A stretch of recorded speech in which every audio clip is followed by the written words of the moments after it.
from Washington, I'm Brett Baer, in for Bill O'Reilly. Thanks for watching us tonight. Let's get right to our top story. New details and disturbing questions about suspected New York and New Jersey bomber Ahmaud Rahami. Rahami's father making the stunning revelation that he reported his son to federal authorities back in 2014. 2 years ago, I called the API. My son, he's doing really bad, okay? But they checked it. Investigation's still going on, guys. He's okay. Watch back, watch back, watch back. Okay.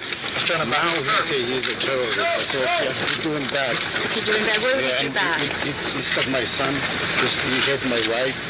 And I put him in the jail 2 years ago. Who's he? What son did he stab? Master.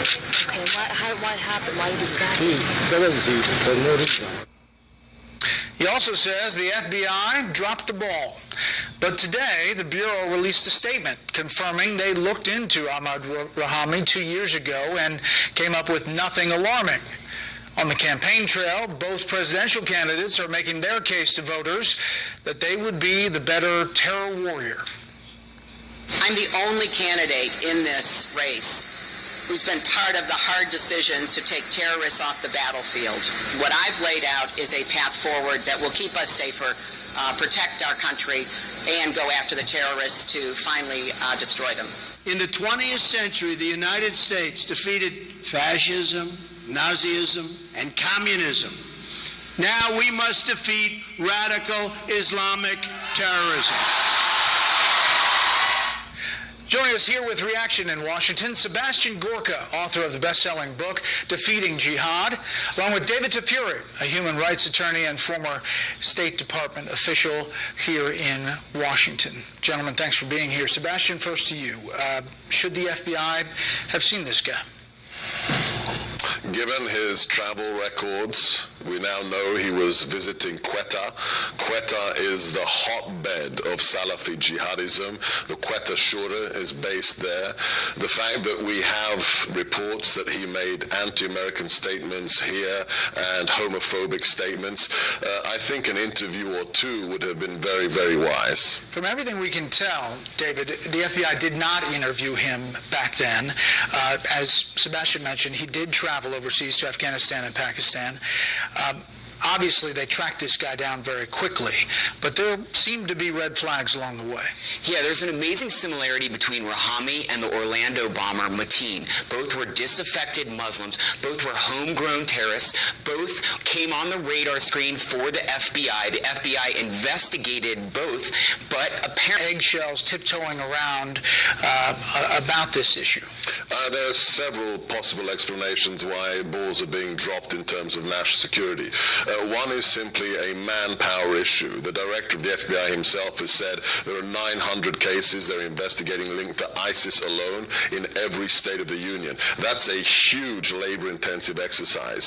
Secondly, we have seen that there are certain sensitivities, a certain political matrix being forced upon our operators, our investigators, which isn't really often from the FBI. If you dig deeper in these cases where something was spotted and people are pushed back from the investigation, you saw this with Nidal Hassan, the Fort Hood shooter, the nexus of the political correctness that is pushed down is usually from the Department of Justice itself and from the Civil Rights Division. So it could be a case of somebody getting into the FBI's protocols and saying, no, we're not going to focus on this right now. What about the political fallout here? This comes, we should point out that we believe that he came as a child at some point from Afghanistan, but it also comes in this back and forth about what to do about refugees. And it also comes a day after the Department of Homeland Security IG report that says some 858 people who were scheduled for deportation were actually given citizenship.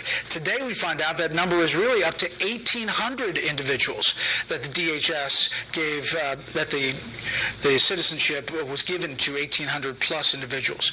What about the political fallout here? Well, there is some political fallout. Now, you have to look at refugees refugees. None of these homegrown terrorists are actually refugees, as far as we know.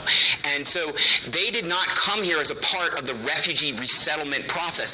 And in fact, one, which we've allowed over 1,000 people to go from a list where they were supposed to be deported to somehow a different list, and they reapplied under a different name and were mistakenly admitted. That is a significant error that needs to be corrected. Luckily, the U.S. government has identified it, and hopefully is correcting it very quickly. But it shows the weakness in the system, Sebastian, and it I guess, reiterates or kind of backs up some of the things that Donald Trump talks about on the trail. Yeah, absolutely. So again, I just go to the chief law enforcement officer who's talked about this. Director Comey said, when you have people coming from a war zone like Syria that is not friendly to us, on the contrary, we're bombing them, there is no way to vet individuals from Syria because there's no database to vet them against. The Syrians aren't going to give us the data. So what's the other alternative? My parents were refugees. They escaped a dictatorship during the Cold War. There was no way to get information about who they were. So what happened? They spent weeks in a refugee camp undergoing counterintelligence interrogations to prove their bona fides. Again, incredibly labor-intensive protocols. Perhaps we don't have the capabilities. But quickly, are you saying that you shouldn't be afraid of refugees coming in here in large numbers? No.